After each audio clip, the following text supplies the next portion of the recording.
Hello, I'm Anthony, And I'm Elle. and this is Take Two. Today we're going to talk about teacher stress, building on what we discussed for 2 minutes last week. So, Elle, what have you got to share with us today? I think today I've been doing some research during the week about teacher stress and I've come across some pretty alarming statistics. And so I guess we've both suffered from teacher stress and we want to share a little bit about our personal experience with this. Yeah, So Anthony, yeah. I know as a principal you suffered some high stress that led to some anxiety and depression. Can you tell us a little bit about what that felt like? Well, it felt overwhelming. It just felt like you were actually weighed down by everything that was expected of you.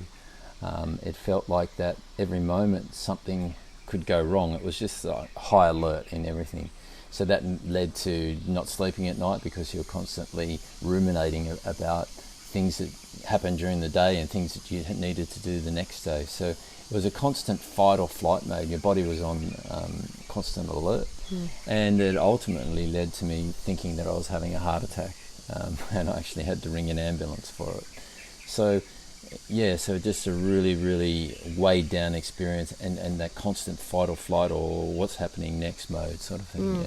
Yeah, and I can relate to that as well because I suffered anxiety, and so I would wake up at 4 o'clock in the morning, Yeah. and my heart was just pounding, and I was stressing about everything that was going to potentially happen that day.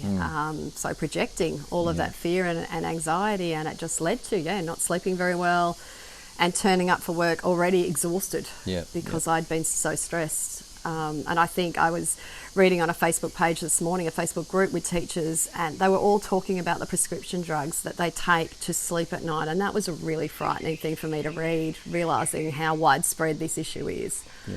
So I think next week we'd like to go and talk a little bit further about what's happening in teaching and what is really creating these problems And for our teachers. what we see as the cause and the root cause of these problems. Yeah. Thank you. That's Thank you. Take Two. Take two.